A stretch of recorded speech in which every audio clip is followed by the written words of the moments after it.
The puppy came out of nowhere. One moment, Officer Daniel Carter was standing at the edge of a busy intersection, the late afternoon sun reflecting off windshields and traffic lights, his mind half lost in the familiar rhythm of another long shift.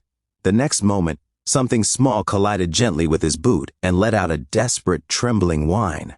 Daniel looked down, expecting to see a child, or maybe a stray cat darting past. Instead, he saw a puppy, mud-streaked, ribs showing through thin fur, eyes too big for his tiny face, staring up at him like he was the last hope left in the world. The puppy didn't bark. It didn't run. It simply sat there, tail tucked, shaking, and lifted one paw as if reaching for help it didn't know how to ask for. Daniel knelt without thinking. Years on the force had taught him to read people quickly. Fear, guilt, anger. But this was different. This wasn't a situation covered in training manuals. This was raw need. The puppy's eyes locked onto his, wide and pleading, and something deep in Daniel's chest tightened in a way it hadn't in a long time. "Hey there, buddy," he said softly, glancing around to make sure traffic was clear.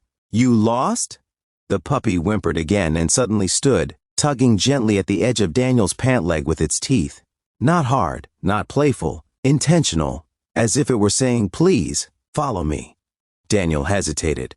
Protocol said he should call animal control. Common sense said he was in the middle of a shift. But something in the puppy's urgency made his pulse quicken. This wasn't random. This wasn't hunger alone. "All right," Daniel murmured, rising to his feet. "Show me." The puppy turned and began to limp away, stopping every few steps to look back, making sure Daniel was still there. Pedestrians slowed, watching the scene with curiosity. A woman at the bus stop covered her mouth. A man filming on his phone muttered, "What's going on?" Daniel followed, his radio crackling at his shoulder, footsteps echoing against cracked pavement as the puppy led him away from the intersection and down a narrow side street. The sounds of traffic faded, replaced by the hum of distant sirens and the rustle of wind through trash-strewn alleys. As they walked, Daniel noticed details that made his stomach knot. The puppy's gait was uneven, favoring one leg. Dried blood clung to its fur near the ribs. This wasn't just a lost dog. This was a dog that had been through something recent. They turned into an abandoned lot fenced with rusted wire, weeds pushing through broken concrete. The puppy squeezed through a gap in the fence and stopped, barking once, sharp, urgent, before running ahead. Daniel's heart began to pound. "Wait, hey!" he called, ducking through the fence after it. Then he saw her. At the far edge of the lot, half hidden behind an overturned shopping cart and a pile of old cardboard, lay a larger dog, a mother. Her chest rose and fell shallowly, each breath a visible struggle. One leg was twisted at an unnatural angle, and dark blood soaked into the dirt beneath her. The puppy ran to her side and nudged her face, whining softly, then turned back to Daniel, eyes wide with panic. Daniel froze for half a second, the weight of the moment crashing over him. He'd responded to car accidents, domestic disputes, even shootings, but this was different. This was silent suffering. No sirens, no witnesses, just a creature who couldn't call for help, depending on her baby to do it for her. "Jesus," Daniel whispered, already reaching for his radio. "Dispatch, I need animal control and a vet on standby. I've got an injured dog, severe trauma." "Location is—" The puppy barked again, louder now, almost as if urging him to hurry. Daniel knelt beside the mother dog, careful not to startle her. She lifted her head slightly, eyes clouded with pain, but there was no aggression, only exhaustion, trust. "You're okay," Daniel said, though he wasn't sure if that was true. "We're going to help. I promise." The word surprised him as much as anything else. "I promise." He didn't make promises lightly. Not after years of learning how unpredictable outcomes could be. But in that moment, he meant it with everything he had. Within minutes, people began to gather at the fence. The woman from the bus stop had followed. So had the man filming. Others appeared, residents from nearby apartments, drawn by the sight of a uniformed officer kneeling in the dirt beside two stray dogs.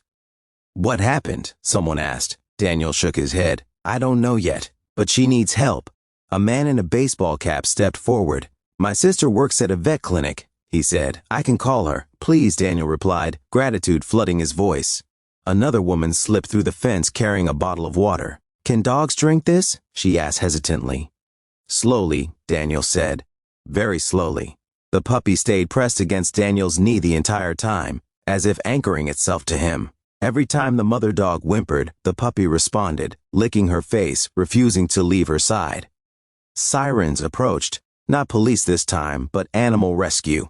A van pulled up and trained hands moved carefully, lifting the mother dog onto a stretcher, securing her injured leg. The puppy tried to climb on too, crying out until Daniel gently scooped it into his arms. "I've got you," he whispered. "You're not alone." As the van doors closed, the crowd stood silent, phones lowered, conversation stopped. For a moment it felt like the whole world had paused, collectively holding its breath.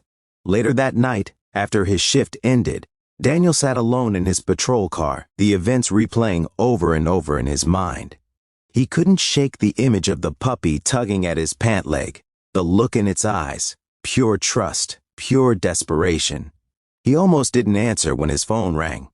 "Officer Carter?" a woman's voice said. "This is Dr. Morales from the emergency vet clinic." "Yes," Daniel said quickly, sitting. "Up straighter. How are they?"